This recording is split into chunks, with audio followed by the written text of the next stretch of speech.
Most of the time we find ourselves bushwhacking all day through stuff like this to reach and add it that now looks like this. You can see a little bit of water coming out of there. This was a big mine at one time. Fortunately, there's still a little bit of cool stuff here. This is the waste rock pile, obviously. Very overgrown. It's an old mine. The size of this tree right here. My hand on it, give you a sense of how old it is. You can see they had a stamp mill here.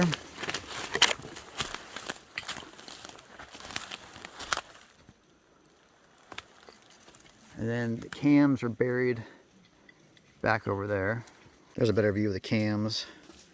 And some of the other metally bits hidden over here. Somebody dug here. If there's ever a fire here, I'm sure it's going to expose a lot more. And then there's something big over there. Looks like a compressor. We'll go check out. Those cams are right there. I'm coming over here now. It's hard to tell actually if this was part of the stamp mill or part of a compressor. You've got, it looks like the two flywheels here that match the look of a compressor, but some of this other stuff looks like it could be what drove the stamp mill. So as buried as this is, it's hard to tell. More of it right there. But just to give you an idea how buried things are, these wheels here are probably 3 feet into the ground now. I mean, those are, here's my boot on one of them.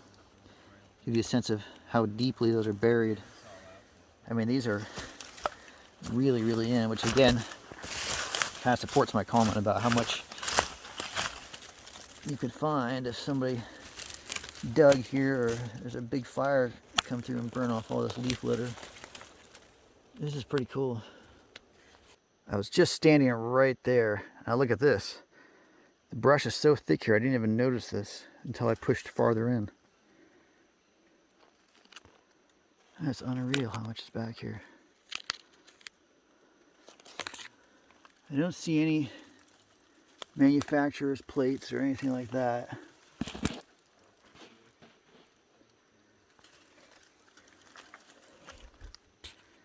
This was a pretty sizable operation though, to have all this.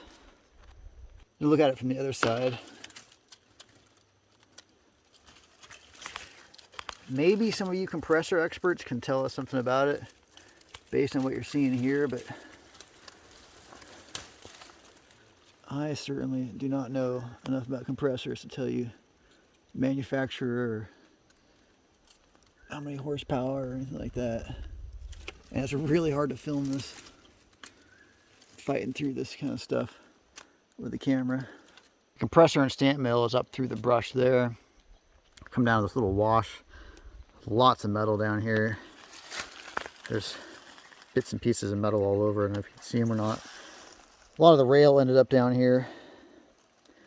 As you can see, I'll twist it up over there. Part of the frame for a wooden ore car right there. Sure would have been cool to see this mine when it was still in its heyday. See, you have more bits of metal down there. Pretty cool. Looks like waste rock right there. See all the rock fragments. Anyway, pretty cool, but on to the next one, I'm afraid. We're bushwhacking our way out now up this ravine, and the miner's bunkhouse was supposed to be somewhere around here. You've got a huge stump right there, and more interestingly, you guys probably heard the running water behind me. It's coming out of a pipe. A pipe that is really in the middle of nowhere. My friend right there. We've been bushwhacking a while to get here. This isn't like we're near anything else. So the only thing that really makes sense, another huge stump right there, right there. The only thing that really makes sense is that the miners set this up to have a water supply because the bunkhouse is near here. Obviously an old pipe, as you can see. So they probably tapped into some natural spring that they set up. I mean, they didn't set the spring up. Some natural spring that they ran this pipe into. So It's a nice, easy source of running water. Fresh, clean water. Because that's really cold. That's nice water. That'll be really nice on a hot day. It looks crystal clear too. The pipe with the water coming out is down in the ravine there, and I told you the bunkhouse is around here. Look what I found. Cool old miner's bed. Anybody know anything about beds? How old that might be? Pretty old. There's more stuff up here, as well as the old road in. I think that might be another bed there. More bits of metal around, and then this is hard to tell, but the road runs up this way, if you can see that. It's impossible to tell with a thick brush, but that bunkhouse is just down that way.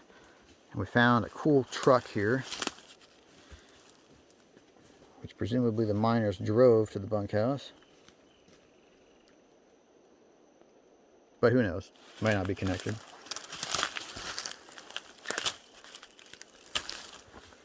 There's a headlight right there. Also one here. Got the big fenders.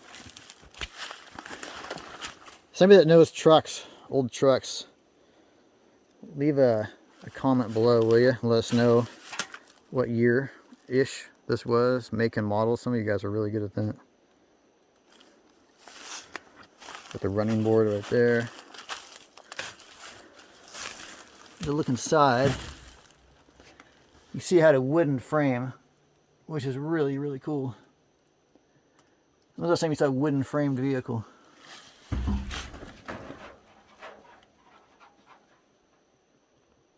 Obviously that was, interior wooden frame, but still pretty cool.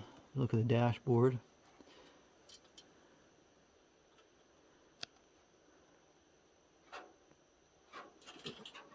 Pretty cool. It would have been nice to see this mine. It was still, relatively new, relatively intact. And we're still bushwhacking out through this. The locals call this spot China Dam, although no one seems to know a definitive history of it. With a name like that getting passed down through time, though, presumably the Chinese built it. And I've heard two explanations for it. One is that the dam was built there and the water diverted around so the miners could get all the gold that was in the creek along there. The other explanation I've heard is that this carried water to a nearby mine. I don't know which is the truth, but presumably the Chinese made it, given the name that's been passed down. That's pretty cool. I unfortunately didn't catch on the camera, but we just saw a river otter cruise down through there, and it actually climbed out of the rock right there, right through all that swift water, so we were pretty impressed.